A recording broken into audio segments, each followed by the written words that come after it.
ಎಲ್ಲರಿಗೂ ನಮಸ್ಕಾರ. ಎಚ್ ವ್ಲಾಗ್ಗೆ ಸ್ವಾಗತ. ನಾನು ಚಂದ್ರಿಕಾ. ಇದು ಫ್ರೈಡೆಯ ವ್ಲಾಗ್ ಆಗಿರುತ್ತೆ. ಫ್ರೈಡೆ ನಾನು ಎದ್ದಿದ್ದು 8:30 ಆಗೋಗ್ಬಿಡ್ತು. ಯಾಕಂದರೆ ನಾನು ಹೇಳ್ದೆ ಭರತನಾಟ್ಯ ಪ್ರಾಕ್ಟೀಸ್ ಇರೋದರಿಂದ ಸ್ವಲ್ಪ ಬಾಡಿ ಕೂಡ ಪೇನ್ ಆಗ್ತಾಯಿತ್ತು. ಪ್ರಾಕ್ಟೀಸ್ ಕೂಡ ಮಾಡ್ಕೊಂಬರ್ತಾಯಿದ್ದೆ. ಕೆಲವು ಕಡೆ ಇಂಟರ್ವ್ಯೂ ಕೂಡ ಹೋಗ್ತಾಯಿದ್ದೆ. ಲಾಸ್ಟ್ ಟೈಮ್ ನಾನು ಹೋಗ್ತಾ ಇದ್ದಂಥ ಚಾನಲ್ನ ನಾನು ಕ್ಲೋಸ್ ಕೂಡ ಮಾಡಿದರು. ಹಾಗಾಗಿ ಬೇರೆ ಕಡೆ ನೋಡ್ಕೋಬೇಕಾಗ್ತಾಯಿತ್ತು. ಹಾಗಾಗಿ ಎಲ್ಲ ಕಡೆನೂ ಫೋಕಸ್ ಮಾಡೋಕ್ಕಾಗ್ತಾ ಇರಲಿಲ್ಲ.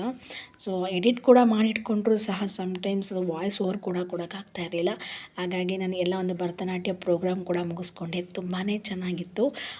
ಅದಾದ ನಂತರದಲ್ಲಿ ಇವಾಗ ಸ್ವಲ್ಪ ಫ್ರೀ ಆಗಿರೋದ್ರಿಂದ ನಾನು ಮತ್ತೆ ವಾಯ್ಸ್ ಓವರ್ ಕೊಡ್ತಾಯಿದ್ದೀನಿ. ಇದು ಫ್ರೈಡೆಯ ವ್ಲಾಗ್ ಆಗಿರುತ್ತೆ.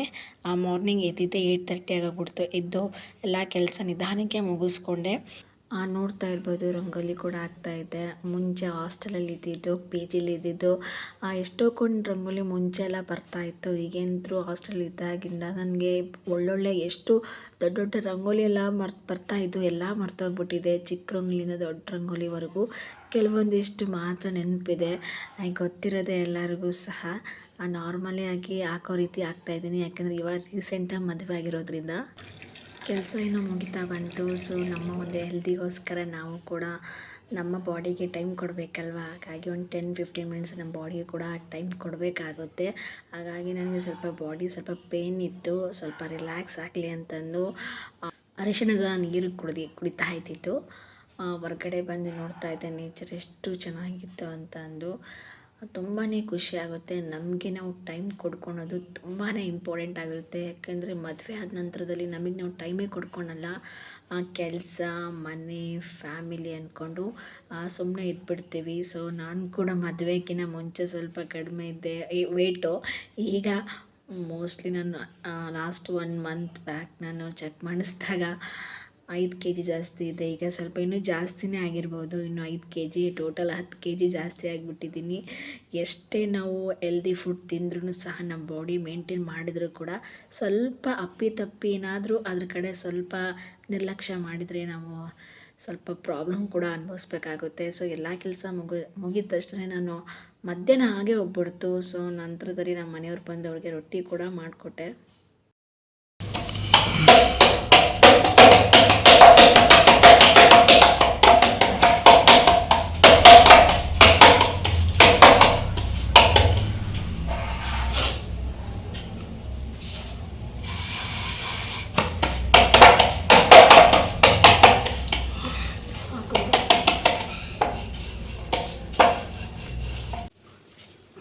ಉತ್ತರ ಕರ್ನಾಟಕದ ಶೈಲಿಯ ರೊಟ್ಟಿ.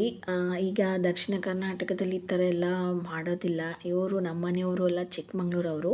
ಅವ್ರಿಗೆ ಬರೀ ಮುದ್ದೆ ಇದ್ದರೆ ಸಾಕು. ಬಟ್ ನನಗೆ ಮುದ್ದೆ ಮಾಡಲಿಕ್ಕೆ ಬರಲ್ಲ. ರೊಟ್ಟಿ, ಚಪಾತಿ, ಏನಾದರೂ ವೆರೈಟೀಸ್ ಫುಡ್ಡೆಲ್ಲ ನಾನು ಮಾಡ್ತೀನಿ. ಬಟ್ ಮುದ್ದೆ ಬರಲ್ಲ. ಬಟ್ ಕಲ್ತಿಲ್ಲ, ಇನ್ನೂ ಕಲಿಬೇಕು. ಸೊ ರೊಟ್ಟಿ ಮಾಡಿಕೊಟ್ರೆ ತುಂಬ ಚೆನ್ನಾಗಿತ್ತು ಅಂತಂದು, ಅದ್ರ ಜೊತೆಗೆ ಚುಣ್ಕ ಪಲ್ಯ ಸಖತ್ತಾಗಿತ್ತು ಅಂತಂದ್ರೆ. ಅವ್ರು ಫಸ್ಟ್ ಟೈಮ್ ಅಂತ ತಿಂದಿದ್ದು. ಸೊ ಕೆಲಸ ಎಲ್ಲ ಮುಗಿಸ್ಕೊಂಡು ಅವರು ಕೂಡ ಊಟ ಮಾಡಿ ಅವರು ಕೂಡ ಊರಿಗೆ ಹೊರಟಿದ್ರು.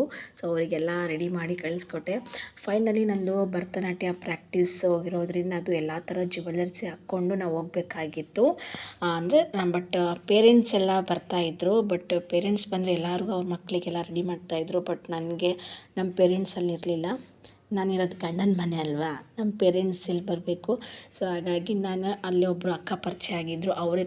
ಅವರೇ ಸಹ ನಾನು ರೆಡಿ ಮಾಡ್ತೀನಿ, ನೀನು ಬಂದುಬಿಡು ಇಲ್ಲಿಗೆ ಅಂತ ಹೇಳಿದರು. ಹಾಗಾಗಿ ಎಲ್ಲನೂ ಒಬ್ಬ ಭರತನಾಟ್ಯ ಕಲಾವಿದೆಗೆ ಏನೇನು ಬೇಕೋ ಎಲ್ಲ ಐಟಮ್ಸ್, ಜ್ಯುವೆಲರ್ಸಿಂದ ಹಿಡಿದು ಮೇಕಪ್ ಕಿಟ್ ಎಲ್ಲನೂ ತಗೊಂಡು ಹೋಗಲೇಬೇಕಿತ್ತು. ಹಾಗಾಗಿ ನಾನು ಬೇಡ ಜಸ್ಟ್ ನೋಡ್ಕೊತೀನಿ ಅಂತ ಹೇಳಿದೆ. ಇಲ್ಲ, ನೀವು ನೋಡ್ಕೊಳಕ್ಕೆ ಆಗಲ್ಲ, ಫಸ್ಟ್ ಟೈಮ್ ಅಲ್ವಾ ಪ್ರೋಗ್ರಾಮ್ ಕೊಡ್ತಾ ಇರೋದು. ಹಾಗಾಗಿ ಎಲ್ಲ ಥರ ಜ್ಯುವೆಲರ್ಸ್ನ ನೀವು ಹಾಕ್ಕೊಂಡ್ಬಿಟ್ಟೆ ನೀವು ಪ್ರೋಗ್ರಾಮ್ ಕೊಡಬೇಕು ಅಂತಂದರು. ಸೊ ಎಲ್ಲನೂ ರೆಡಿ ಮಾಡಿಕೊಂಡು ಸೀದಾ ಹೋಗಿದ್ದು ಬಸ್ ಸ್ಟಾಪ್ಗೆ. ಆಲ್ರೆಡಿ ಒಂದು ಬಸ್ ಸ್ಟಾಪ್ ಇಳ್ಕೊಂಡು ಮತ್ತೆ ಇನ್ನು ನೆಕ್ಸ್ಟ್ ಬಸ್ಸಿಗೆ ಕಾಯ್ತಾಯಿದ್ದೆ. ಸೀದಾ ಹೋಗ್ಬಿಟ್ಟು ನೋಡಿದಾಗ ಯಾರೂ ಬಂದಿರಲಿಲ್ಲ. ಅಷ್ಟೊತ್ತಿಗೆ ಇನ್ನೊಬ್ಬರು ಸೀನಿಯರ್ ಒಬ್ಬರು ಬಂದು ನನಗೆ ಹೇರ್ ಸ್ಟೈಲ್ ಕೂಡ ಮಾಡಿದರು. ತುಂಬಾ ಚೆನ್ನಾಗಿ ಮಾಡಿದರು. ಫಸ್ಟ್ ಟೈಮ್ ನಾನು ಭರತನಾಟ್ಯ ಒಂದು ಜ್ಯುವೆಲರ್ಸ್ನೆಲ್ಲ ಹಾಕ್ಕೊಂಡು ಜಡೆನ ಹಾಕ್ಕೊಂಡಿದ್ದು. ನೋಡ್ತಾ ಇರ್ಬೋದು ಎಷ್ಟು ಚೆನ್ನಾಗಿ ರೆಡಿ ಮಾಡಿದ್ದೆ ನನಗೆ ಅಂತಂದು. ಸೊ ಎಲ್ಲರೂ ಬಂದರು. ಫೈನಲಿಗೆ ಡ್ಯಾನ್ಸ್ ಕೂಡ ಮುಗೀತು.